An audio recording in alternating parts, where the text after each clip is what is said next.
of grade 10 is present before you to perform an experiment regarding the action of different indicators on the acid and basic solution.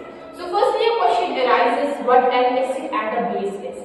So we have three concepts regarding the acid and base given by different scientists.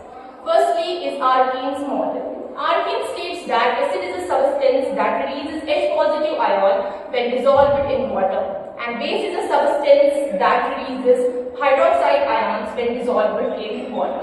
Secondly is Bronsted-Lowry concept. Bronsted states that acid is a substance that releases the H positive ion or the proton, and base is a substance that accepts the H positive ion or the proton.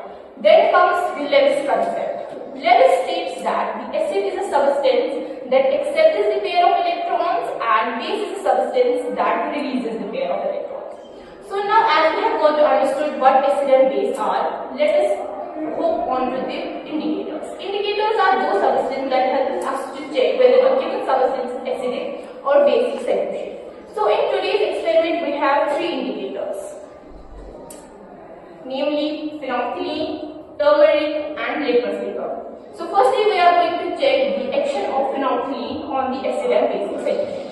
So firstly we have hydrochloric acid, which is the strongest acid. So we are going to add it into the test tube.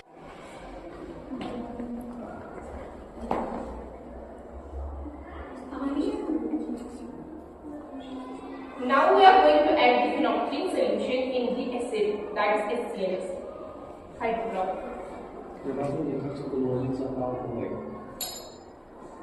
As you can see that on adding phenolphthalein to the HCl, its color does not change and it remains colorless. So we can conclude that when we add phenolphthalein in the acid, it remains colorless.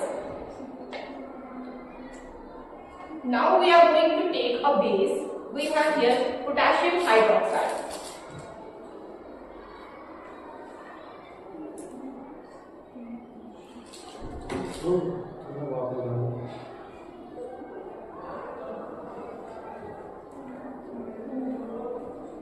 So now we are going to add phenolphthalein to it. As you can see, it turned out to be a little bit pinkish in color. So when we add phenolphthalein to the base, it turns out to be pink in color. Now, thank you, and I hope that you have understood how different